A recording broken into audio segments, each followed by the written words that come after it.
నమస్తే పొలిటికల్ వాయిస్కు స్వాగతం. తెలంగాణలో ఎన్నికల వేడి రాజుకున్నట్టే మనం చెప్పుకోవచ్చు. ఇటు ఒకవైపు సెంటిమెంటు నడుస్తుంది, మరొక వైపు కీలకమైనటువంటి పథకాలను ప్రవేశపెట్టేటువంటి ప్రయత్నం కూడా అధికారంలో ఉన్నటువంటి కాంగ్రెస్ ప్రయత్నిస్తున్నది. భారతీయ జనతా పార్టీ విజయ సంకల్ప యాత్రల పేరుతోటి బీజేపీ కూడా ప్రజల్లోకి వెళ్ళింది. ఇక టీఆర్ఎస్ పార్టీ కూడా సమీక్షల పేరుతోటి ప్రజల్లోకి వెళ్ళేటువంటి ప్రయత్నం చేస్తుంది. అసలు ఈ అంశాలు ఏంటి, చేవెళ్లలోనే ఎందుకు సమావేశం పెట్టాలనేటువంటి ప్రయత్నం చేస్తుంది కాంగ్రెస్ అనేటువంటిది, బీజేపీ విజయ సంకల్ప యాత్రలు, ఈ అంశాలంటిపైన మాట్లాడడానికి మనతో పాటు సీనియర్ జర్నలిస్టు అదేవిధంగా రాజకీయ విశ్లేషకులు మేడం మధు గారు మనతో ఉన్నారు. సార్ నమస్తే. నమస్తే సతీష్. ఈ చేవెళ్ళకి సంబంధించి మొదటి నుంచి మనం చూస్తాం, రాజకీయాల్లో ఒక సెంటిమెంట్లు ఉంటాయి, ఇవన్నీ అంశాలు కూడా ఉంటాయి. చేవెళ్ళలోనే ఇప్పుడు కాంగ్రెస్ పార్టీ ఎందుకు ప్రత్యేకంగా ఈ పథకాలకు సంబంధించినటువంటి అమలు కార్యక్రమాన్ని చేపడుతుంది అనుకోవచ్చు మనం. అంటే మనము మొదటి నుంచి కూడా చేవెళ్ళ అనేది ఒక సెంటిమెంటు కాంగ్రెస్ పార్టీకి. యాక్చువల్గా ఇది రాజశేఖర్ రెడ్డి 2004 ప్రజాప్రస్థానం ముందు, 2004 అధికారంలోకి వచ్చే ఏడాది ముందు ప్రజాప్రస్థానం స్టార్ట్ చేసి పాదయాత్ర. అది పాదయాత్ర సంచలనం సృష్టించింది. అది రాజకీయాల్లో ఒక మలుపు తిప్పింది. అప్పటి నుంచి పాదయాత్రల మీద క్రేజ్ పెరిగింది. వాస్తవానికి పాదయాత్రలకు ఒక సంచలనము, ఒక మలుపు, ఒక గెలుపు ఏది కాంగ్రెస్కు. తర్వాత 2004లో అక్కడి నుంచి చేపట్టి అక్కడనే చాలా సభలు నిర్వహించిన సందర్భాలు ఉన్నాయి. అటు నుంచి ప్రాణహిత ఆ ప్రాజెక్టును కూడా ప్రాణహిత చేవెళ్ళ అని చెప్పి అక్కడ చేవెళ్ళలో కూడా ప్రారంభించిన, అంటే చేవెళ్ళలో ప్రాజెక్ట్ లేనప్పటికీ చేవెళ్ళ అంతిమంగా వచ్చే కాలువ ప్రాజెక్ట్ అయినప్పుడు కూడా అక్కడ కూడా ప్రాజెక్ట్ ప్రారంభించి చేవెళ్ళ ప్రాణహిత అని చేపట్టడము. తర్వాత చేవెళ్ళ చెల్లెమ్మ సబితారెడ్డికి కూడా అక్కడ ప్రాధాన్యతనివ్వడం, హోమ్ మినిస్టర్ పదవులు, మైనింగ్ మినిస్టర్ ఇవ్వడం. అంటే మొత్తానికి ఒక చేవెళ్ళతో ఒక మాకు అనుబంధం ఉంది. చేవెళ్ళని ఒక సెంటిమెంట్. అప్పట్లో రాజశేఖర రెడ్డి రాయలసీమ వాడైనప్పటికీ కూడా చాలా పథకాలు ఇక్కడ చేవెళ్ళ నుంచి స్టార్ట్. తర్వాత కాంగ్రెస్ పార్టీకి చేవెళ్ళని ఒక సెంటిమెంట్. ఆ సెంటిమెంటు మొన్న ఎన్నికల్లో కూడా చూసాం మనం. మొన్న ఎన్నికల్లో కూడా ఈ పథకాలు ప్రకటించడం, ఎస్సీ సబ్ ప్లాన్, అక్కడ ఎస్సీ డిక్లరేషన్, ఎక్కడ మన ఖర్గే చాలా పెద్ద సభ జరిగింది. అది ఆ ఎన్నికలకు ముందు, ఎన్నికల ప్రచారం అక్కడి నుంచే ఊపందుకుందని చెప్పుకోవచ్చు. అక్కడ ఆ సెంటిమెంట్ ఒకటి ప్రభావితమైంది. చేవెళ్ళ సభ బాగా జరిగింది. చేవెళ్ళలో ఆ పార్టీ విజయం సాధించకపోయినా సభ మాత్రం చాలా సూపర్ హిట్ అయింది. అక్కడ చాలా కీలకమైన ప్రకటన చేశారు, ఖర్గే దాంట్లో పాల్గొన్నారు. సో దాంతోపాటు ఆ చేవెళ్ళ అనేది ఒక అనుబంధంగా ఉంది. దాని తర్వాత ఇప్పుడు చేవెళ్ళ నియోజకవర్గానికి అండ్ మహబూబ్ నగర్కు ముఖ్యమంత్రి రేవంత్ రెడ్డి ఇన్ఛార్జిగా ప్రకటించారు. ఆయన ప్రెస్టీజియస్గా తీసుకున్నాడు ఇది ఒక ఎన్నిక. దాంతోపాటు ఎన్నికలు ఈ ప్రభుత్వం ఇచ్చిన 6 గ్యారెంటీలు కేవలం 2 గ్యారెంటీలే అమలవుతున్నాయి. దాంట్లో కూడా ఆ 2 గ్యారెంటీలో కూడా ఆఫ్ అంటే ఉచిత బస్సు, అంటే ఆరోగ్యశ్రీ అయితే ముందు ఉన్నది, దాని పరిమితిని పెంచారు. ఓకే, అది పెద్ద కొత్త పథకం కాకపోయినా పరిమితి పెంచారు. మేము 2 పథకాలు అమలు చేస్తున్నాం అని అంటున్నారు. రేపు జరగబోయే కాంగ్రెస్ సభలో ఒకటి గ్యాస్ సిలిండర్లు, 500 రూపాయలకే గ్యాస్ సిలిండరు, అండ్ ఇంకో 2వ పథకం కూడా 200 యూనిట్ల లోపు ఉన్న వారికి ఉచిత విద్యుత్ అనేది ప్రకటిస్తున్నారు. రేపటి నుంచి అమలు చేస్తున్నారు. రేపు ఆ సభ నుంచి అమలు చేస్తున్నారు అన్నమాట. సో ఇది ఒక సెంటిమెంటు ఇంకా కంటిన్యూ చేస్తున్నారు అన్నమాట. రేవంత్ రెడ్డి వచ్చినా, లేకపోతే అంతకుముందు వైఎస్ రాజశేఖర రెడ్డి వచ్చినా, నిన్న శ్రీధర్ బాబు కూడా నిన్న సమావేశం పెట్టి కూడా అక్కడ మేము చేవెళ్ళ సెంటిమెంట్ను గౌరవిస్తున్నాం, మొదటి నుంచి కూడా మాకు అనాది నుంచి ఉన్నది.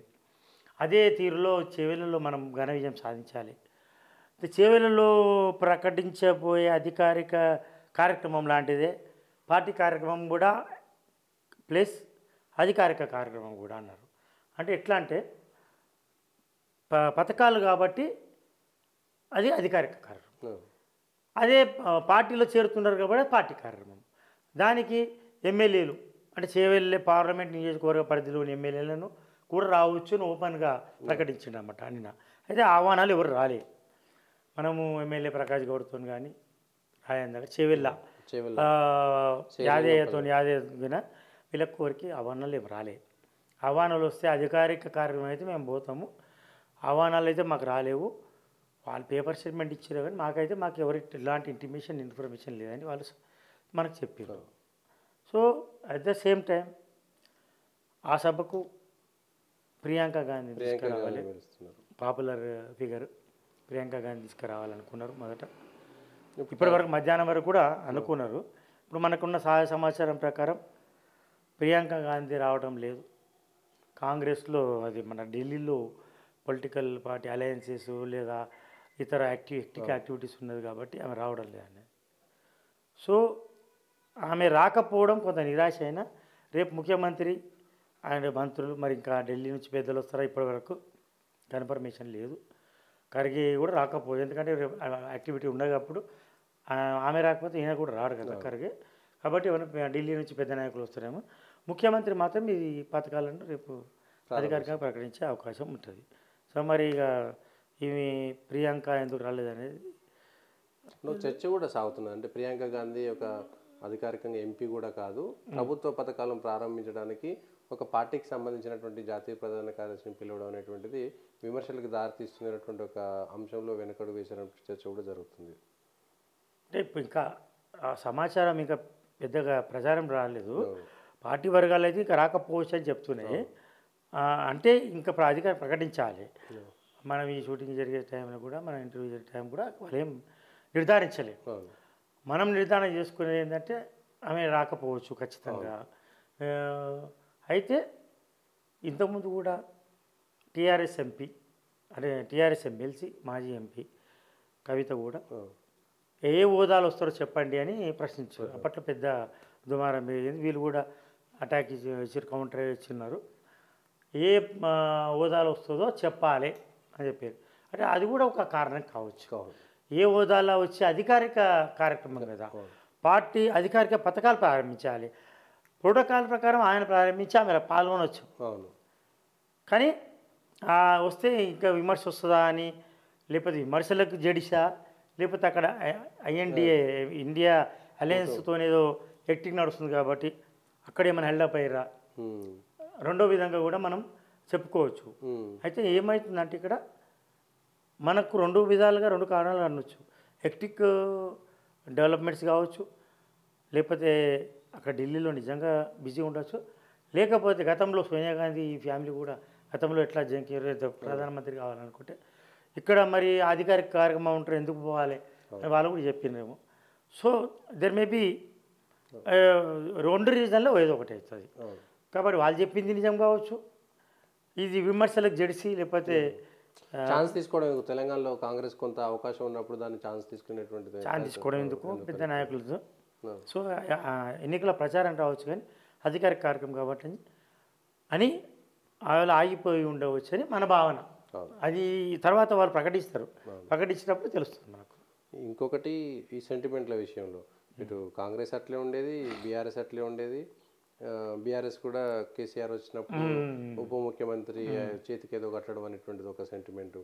లేకపోతే బీజేపీ కూడా చార్మినార్ దగ్గర భాగ్యలక్ష్మి టెంపుల్ దగ్గర నుంచి ఏదైనా ప్రారంభించడం అనేటువంటి ఒక సెంటిమెంట్ కూడా వర్కౌట్. అట్లానే ఇప్పుడు కాంగ్రెస్ సెంటిమెంటు ఒకటి మనం చూస్తున్నాం, చేవేళ్ళ సెంటిమెంట్ అంటున్నాం. ఆ సెంటిమెంట్ అప్పుడు ఉండే రాజశేఖర రెడ్డి, అది కంటిన్యూ చేస్తున్నామని వాళ్ళే ప్రకటిస్తున్నారు. ఎందుకంటే ఎక్కడ పోతే అక్కడ పాట పాడడం. ఇప్పుడు చేవేళ్ళ పోయినాక చేవేళ్ళ మాది, మా ప్రజలు, మేము చేవేళ్ళని ఎప్పుడు నమ్ముకున్నాం, కాంగ్రెస్కు అడ్డా, ఇది ఒక కాంగ్రెస్కు పొలిటికల్ ఒక జీవ పోసిన గడ్డ అని చెప్పడము మామూలే. బీఆర్ఎస్కు సెంటిమెంటు కరీంనగర్లో మేము ఏ ఉద్యమాలు చేసినా, ఏ ఉద్యమాన్ని ప్రారంభమైన కరీంనగర్ పోతే మాకు ఊపిరి పోసింది అంటారు. వరంగల్ పోయినా అదొక సెంటిమెంట్ చెప్తారు, మెదక్ పోతే ఒక సెంటిమెంట్ చెప్తారు. కానీ కరీంనగర్ సెంటిమెంట్ ఎక్కువ ఉంటుంది.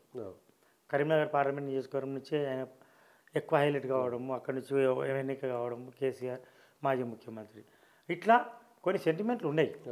ఇప్పుడు ఆ సెంటిమెంట్లు అంటే కొంతమంది ఏ ముఖ్యమంత్రి జూ పార్క్ పోయినా మళ్ళీ ముఖ్యమంత్రి కాలేదని ఒకటి అంటారు, వేములవాడ పోతే ఒకటి అంటారు, దేవాదాయ శాఖ తీసుకున్న వాళ్ళు మళ్ళీ రాజకీయ జీవితం పైన ఎవరు అంటారు. స్పీకర్ చేసిన వాళ్ళు ఓడిపోతారు, మా స్పీకర్ చేసిన వాళ్ళు గెలిచిండ్రు, అవును ఓడిపోతారనే ఉంది. ఈసారి గెలిచిండు గెలిచిరు ఫస్ట్ గెలిచిండు కానీ అధికారం రాదు. రకరకాలుగా ఉంటాయి. కేసీఆర్ దుబ్బాక పోయిన తర్వాత దుబ్బాకలో అదే మాట మాట్లాడింది కదా, దుబ్బాకలో ఏ పార్టీ గెలిస్తే ఆ ప్రభుత్వమే ఉంటుంది కాబట్టి ఇక్కడ బీజేపీ ఓడిపోవాలి, కేసీఆర్ గెలవాలనేటువంటి మాట స్పష్టంగా అక్కడ సెంటిమెంట్ రగిలిచ్చారు మొన్న మొన్న. అంతకుముందు కూడా, అంటే అంతకుముందు ఉప ఎన్నిక అది, అంతకుముందు ఉప ఎన్నిక సరే అది ఒక దుబ్బాక ఎన్నిక. తర్వాత ఇప్పుడు మనం ముఖ్యమంత్రులు అంటారు ఏదో నోయిడాలో వెళ్తే అక్కడికి వెళ్తే వాళ్ళు అధికారం కోల్పోతారు, అది కూడా సెంటిమెంట్ పోయింది. దాని యూపీ ముఖ్యమంత్రి పోయిండు చేసిండు. ఇవన్నీ సెంటిమెంట్లు కొంత ఏదో ఒకసారి ఏదో జరిగిందని చెప్తుంటారు. సెంటిమెంట్ కాకపోయినా సెంటిమెంట్ ఒక ఆయింట్మెంట్ లాగా ఉపయోగపడుతుంది ఎవరికి, రాజకీయ పార్టీలకు. కొడంగల్ పోతే ఒక మాట మాట్లాడతారు, చేవేలో వస్తాం మాట మాట్లాడతారు. చేవేల మాకు సెంటిమెంటు ఆయింట్మెంటు అని చెప్తారు. చెప్పడం తప్పలేదు. గతంలో కూడా సెంటిమెంట్ నుంచి చాలా పథకాలు ప్రారంభించారు. అధికారిక కార్యక్రమాలు కానీ ప్రజాకర్షక పథకాలు కానీ అక్కడ ప్రకటించారు, రాజకీయ కార్యక్రమాలు ప్రకటించారు. ఆ తర్వాత దాన్ని కంటిన్యూ చేశారు. సో ఈ సెంటిమెంట్ అని వాళ్ళు చెప్తున్నారు. ప్రజలు కూడా మళ్ళీ కాంగ్రెస్ వచ్చింది కాబట్టి చేవేళ్లకు మళ్ళీ ఒక ఊపు వచ్చింది, మళ్ళీ ఒక పునరుత్తేజం వచ్చింది. ఎందుకంటే చేవేళ్ళ చెల్లెమ్మ అయినాక అప్పట్లో అది రాజశేఖరుడు ఉన్నప్పుడే ఇక్కడ మారిపోయి అక్కడ ఆమెకు కారణాల వల్ల చేవేళ్ళలో రాజేందర్ ఇవ్వకుండా మహేశ్వరంకి మహేశ్వరంకి వచ్చిన తర్వాత చేవేళ్ళ చెల్లెమ్మ కానీ చేవేళ్ళ కాంగ్రెస్ కానీ ఊపు తగ్గిపోయింది. అక్కడ మళ్ళీ బీఆర్ఎస్ రిప్లేస్ కావడం ఇవన్నీ జరిగినాక మళ్ళీ కాంగ్రెస్ మొదటి నుంచి కాంగ్రెస్కు అనుకూలంగా ఉంటుంది చేవేళ్ళ ప్రాంతం. సో ఇప్పుడు వాళ్ళు చెప్పుకోవడంలో పెద్ద తప్పలేదు. ఇప్పుడు రేపు మనము ఎన్నికల సభనే అనుకోవచ్చు, అధికారికంగా ఎన్నికల సమరశంకరం పూజించినట్టు. ఎందుకంటే కొడంగల్లోనే మనం ఇక్కడ అయింది మహబూబ్ నగర్లో రేవంత్ రెడ్డి ముఖ్యమంత్రి అయింది, అక్కడ వంశీచంద్రని ప్రకటించినప్పటికీ రేపు ఈ సెంటిమెంట్ పథకాలు ప్రజాకర్షక పథకాలు ప్రారంభించడం ద్వారా దీని రేపు నుంచే వాళ్ళు అధికారికంగా ఎన్నికల శంకరం పూరించినట్టు నేను అనుకుంటున్నాను. అందులో షెడ్యూల్ వచ్చే ముందు మళ్ళీ 2 పథకాలు షెడ్యూల్ ఏ క్షణాన్ని వస్తుందో తెలియదు కదా. ఆల్రెడీ ఏదో వైరల్ అవుతుంది వచ్చిందని అది కాకపోవచ్చు, కానీ ఏ క్షణాన్ని వస్తుందో తెలియదు. ఆల్రెడీ వచ్చినట్టే అనుకుంటున్నారు జనాలంతా, ప్రిపేర్ అవుతున్నారు. మీరు అన్నారు ఇంతకుముందు బీజేపీ విజయ సంకల్ప యాత్ర, వాళ్ళు షెడ్యూల్ వస్తుందనే షెడ్యూల్ ఏ క్షణాన్ని రావచ్చు అని విజయ సంకల్ప యాత్ర ప్రతి దగ్గర మనము బస్సు యాత్రలు చూస్తున్నాం, చాలా పెద్ద ఎత్తున జరుగుతుంది. గతంలో ఎప్పుడు కూడా చూడలేదు. చేవేళ్ళ సభ నుంచి కానీ మొదటి అన్ని జిల్లాల్లో కరీంనగర్ 5 క్లస్టర్లు అటు కిషన్ రెడ్డి గారు కానీ కాళీబాల్ బట్టి తిరుగుతున్నారు. అటు బండి సంజయ్ కానీ ఇటు విశ్వేశ్వరరెడ్డి కానీ అటు క్యాండిడేట్స్ ఇప్పుడు ఆల్మోస్ట్ ఆల్ క్యాండిడేట్స్ అయిపోయినట్టున్నారు. 8-9 మంది వాళ్ళే ఉంటారు, ఇంకా పెద్ద వాళ్ళే ఉంటారు. మెదక్లో మన రఘునందన్ వీళ్ళందరూ కూడా, అరవింద్ నిజామాబాద్లో అండ్ బండి సంజయ్ అండ్ ఆదిలాబాద్లో రకరకాలుగా ఇక్కడ. ఎందుకంటే నల్గొండలో ఇంకా పెద్దగా నేను చూడలేదు, కానీ ఇక్కడంతా మొత్తం బస్సు యాత్రలు చాలా వార్ ఫుట్ మీద అవుతున్నాయి, చాలా యుద్ధ ప్రాతిపదిక మీద వాళ్ళు చేస్తున్నారు. సో ఇప్పుడు కూడా కాంగ్రెస్ మేల్కొంది. సో బీఆర్ఎస్ కూడా సమీక్షల పేరు మీద చేస్తున్నారు. బీఆర్ఎస్కు కొంచెము సంకట పరిస్థితిని. ఇదే విషయం మీరు అన్నారు, బీఆర్ఎస్కు సంకట పరిస్థితి. 2 జెడ్పీ చైర్మన్లు వేయరు. బీఆర్ఎస్ తోటి 2001 నుంచి అడుగు వేసిన బొంతురామ్మోహన్ లాంటి వాళ్ళు, ఫజీద్దీన్ లాంటి వాళ్ళు, మోతే శ్రీలత శోభన్ రెడ్డి లాంటి వాళ్ళు మొదటి నుంచి కేటీఆర్కు నమ్మకమైనటువంటి వాళ్ళు విడిపోవడం, అటు నుంచి కాంగ్రెస్ చేరడం అని ఎట్లా చూడవచ్చు? అంటే టీఆర్ఎస్ ఖాళీ అవుతుంది అనేటువంటి ఒక భయం కూడా కనబడుతుంది. అంటే ఇప్పుడు రేపు చేవేళ్ళ సభలో కూడా మనం చూస్తే తిగల కృష్ణారెడ్డి, ఆయన కోడలు ZP chairman Anitha Reddy and Mahender Reddy మంత్రి అంటే ఎక్కడ పార్టీ మారుతారు అని మంత్రి పదవి ఇచ్చారు. 2 నెలల మంత్రి సునీతారెడ్డి జడ్పీ చైర్పర్సన్ 2 సార్లు 3 సార్లు పార్టీని వరుసగా. ఆ జడ్పీ చైర్పర్సన్ 2 దంపతులు వెళ్ళిపోయారు. వాళ్ళు టికెట్ ఖాయమంటున్నారు. మహేందర్ రెడ్డి సునీత ఎవరో ఒకరికి ఖాయము. తిగల కృష్ణారెడ్డి వాళ్ళు వాళ్ళు కూడా ఇప్పుడు అంటే ఎంపీ ఆల్రెడీ ఖాయమైపోయింది. సరే ఏదో రకంగా పదవుల కోసం వచ్చిండ్రా, అధికారంలో ఉన్నారు కాబట్టి. దిగల కృష్ణారెడ్డి రావడం పెద్దగా ఏం వార్తేం కాదు. ఎందుకంటే సబితారెడ్డిని వ్యతిరేకించి వాళ్ళు అప్పుడే కాంగ్రెస్ పార్టీ నుంచి పోటీ చేయాలని తర్జన భర్జన జరిగింది. వాళ్ళు చాలా బలవంతంగా దిగల కృష్ణారెడ్డిని, మహేందర్ రెడ్డిని బలవంతంగా ఆపిరు. అప్పుడు అధికారం ఉన్నారు కాబట్టి ఆపిండ్రు. అప్పుడు అయితే ఇప్పుడు వాళ్ళు ఇక్కడ రావడం సహజమైంది. ఎందుకంటే అక్కడ ఎమ్మెల్యేగా సబితారెడ్డి ఉన్నారు, డైరెక్టర్ రైవల్, అక్కడ ప్రత్యర్థి ఉన్నారు కాబట్టి ఇక్కడ వాళ్ళకి అకామిడేట్ కావడం కాదు. మహేందర్ రెడ్డి రావడం వాళ్ళకు అడ్వాంటేజ్ చేవెళ్ళలో. ప్లస్ చేవెళ్ళలో ఇంకా రావచ్చు, ఎమ్మెల్యేలకు కూడా గురిపెట్టిరని అంటున్నారు. ఇప్పటికీ మనం చూస్తున్నాం ప్రకాష్ గౌడ్, గతంలో మనం అనుకున్నాం సర్జన బాజీ అనుకున్న రెండో రోజుకే ఆయన కండువ అంటే అధికారిక కండువన అనధికారిక కండువనే మనం కప్పుకున్న పరిస్థితి. యాదయ్య కూడా అక్కడ చేవెళ్ళ ఎమ్మెల్యే యాదయ్య కూడా మహేందర్ రెడ్డితో చాలా క్లోజ్ ఉంటారు. మహేందర్ రెడ్డికి వాళ్ళకు చాలా సత్సంబంధాలు ఉన్నాయి. ఆ సంబంధాలతో వాళ్ళు ఏమైనా ఎప్పుడన్నా వాళ్ళు మారచ్చు, లేకపోతే న్యూట్రల్ కావచ్చు. వాళ్ళంతా స్థాయిలో ముందున్న స్థాయిలో ఫోర్స్గా పనిచేయకపోవచ్చు. వాళ్ళను న్యూట్రలైజ్ చేయడానికి ప్రయత్నాలు జరిగినాయి. న్యూట్రలైజ్ సిట్టింగ్ ఎంపీ వెంకటేష్ నేత కూడా వెళ్ళిపోయాడు. తర్వాత నెక్స్ట్ రాములు కూడా నాగర్ కర్నూలు రాములు, ఆయన మరి బీజేపీ ఏమనుకుంటున్నారు, బీజేపీకి వెళ్తాడనేటువంటి చర్చ సాగుతుంది. ఎందుకంటే ఆయన రాములు ఇప్పటి వరకు కూడా మన మీటింగ్ అయితే కూడా రాలేదు. ఆయన కేటీఆర్ మీటింగ్కే పోలేదు, కేటీఆర్ మీటింగ్ పోలేదు. తర్వాత ఆయన ప్లేస్లో మళ్ళీ గువ్వల బాలరాజును రీప్లేస్ అదే మళ్ళీ పోటీ అంటే కష్టమే ఉండొచ్చు. ఎందుకంటే నాగర్ కర్నూలు ఆయన స్టేచర్ సరిపోదు. మరి వాళ్ళ క్యాండిడేట్లను వెతుక్కునే పరిస్థితి వచ్చింది. మహబూబ్ నగర్ నుంచి పోటీ చేయమని లక్ష్మారెడ్డి అంటే ఇప్పుడు ఎమ్మెల్యేలుగా ఓడిపోయిన వాళ్ళు, అంటే నాగర్ నుంచి ఓడిపోయిన ఆయన మర్రి జనార్దన్ ఆయన మల్కాగిరి చేస్తా అంటే అక్కడ నుంచి చేయమంటున్నారు. అండ్ లక్ష్మారెడ్డిని అంటున్నారు. మళ్ళీ ఇంకేం ఓడిపోయిన వాళ్ళు శ్రీనివాస్ గౌడ్ని కూడా అడగవచ్చు. రకరకాలుగా ప్రయత్నాలు జరుగుతున్నాయి. హలో, ఈ రెండు పార్టీలకు కాంగ్రెస్కు బీజేపీకి అభ్యర్థుల కొరత లేదు.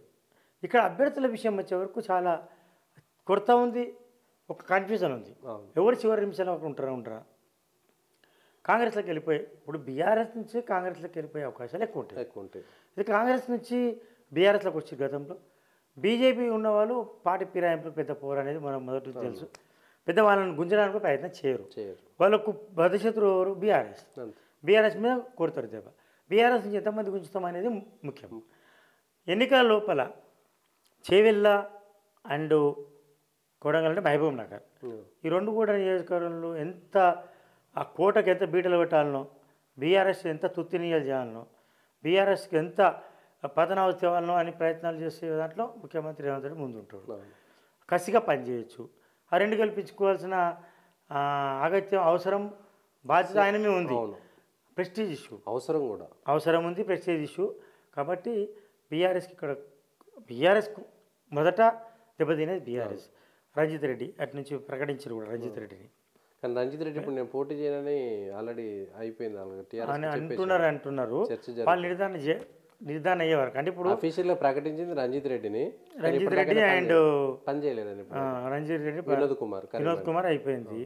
సో ఇప్పుడు మనకు ఇక్కడ వరంగల్ నుంచి కూడా కడియం శ్రీహరి కూతురుని అడుగుతున్నారు. రకరకాలుగా ప్రయత్నాలు చేస్తున్నారు. ఆ ప్రయత్నాలలో మేదక్ నుంచి ఒంటరి ప్రతాప్ రెడ్డి అంటే ఒక ఎవరు అని వెతుక్కోవాలనే పరిస్థితి ఉంది. ఎందుకంటే కేసీఆర్ ఫ్యామిలీ నుంచి పోటీ చేస్తే ఎవరు ఒకరు పోటీ చేస్తే ఊపు వస్తుంది ఎన్నికలకు. కానీ ఆ ఒక్కరి నుంచి ఎవరు కూడా పోటీ చేసే పరిస్థితులు లేదు. ముగ్గురు కూడా ఎమ్మెల్సీ కవిత పోటీ చేస్తే గెలుదా అనే ఒక మీమాంస ఉన్నది. ఆ మీమాంసతోనే ఆమె పోటీ చేయకపోవచ్చు అని అంటున్నారు. నిజామాబాద్ నుంచి పోటీ చేసినా అంత ఆశాజనకంగా ఉండకపోవచ్చు. ఆమెకు ఉండే సమస్యలు ఆమెకున్నాయి, పరిమితులు ఉన్నాయి. మళ్ళీ ఇంకోటి సిబిఐ నోటీసులు అవన్నీ ఎందుకు ఇవన్నీ చాలా నొప్పులు. జైల్లో ఉంటుందా ఇంట్లో ఉంటుందా తెలియని పరిస్థితి. జైల్లో నా ఇల్లా లేకపోతే ఈ బీజేపీ ఏం చేసో తెలియదు. సో ఈ క్రమంలో ఇతర నాయకులు ఎవరైతే పార్టీల ప్రాబల్యం ఉందో, సామాజిక సమీకరణ నేపథ్యంలో ఒక ముదిరాజుకు ఇప్పుడు రంజిత్ రెడ్డి లేకపోతే కాసాని జ్ఞానేశ్వరికి వాళ్ళ టీఆర్ఎస్లో ముదిరాజు నుంచి ఒక ముదిరాజు పెద్ద ఒక సామాజిక వర్గం సామాజిక వర్గం నుంచి ఇస్తామా, రంజిత్ రెడ్డి చేయకపోతే, లేకపోతే ఇంకా మెదక్ నుంచి ట్రై చేద్దామా, ఏదో ఒక రకరకాల భర్జన జరుగుతున్నాయి. క్లారిటీ లేదు. ఒకటి రెండు తప్ప మిగతా దగ్గర క్లారిటీ లేదు. ఆ క్లారిటీ తేవాలంటే కష్టంగా ఉన్నది. ఒక సవాల్గా మారింది బీఆర్ఎస్కు. సో ఇవన్నీ కూడా ఇంక మరీ వారం రోజుల్లో తేలిపోతే మొత్తము. వారం రోజుల దాకా తేలిపోతే ఆ వారం రోజుల దాకా ఈ మీమాంస ఉంటుంది. కాంగ్రెస్ బీజేపీ ఆల్రెడీ ఎన్నికల శంకరం పూరించారు. కొంత అడ్వాంటేజ్లు ఉన్నాయి. మనం మొదటి నుంచి కూడా అనుకుంటున్నాం బీఆర్ఎస్కు ప్రాంతీయ పార్టీలకు స్థానిక ఎన్నికల్లో అంటే ఎమ్మెల్యే ఎన్నికల్లో శాసనసభ ఎన్నికల్లో వాటికి అడ్వాంటేజ్ ఉంటుంది.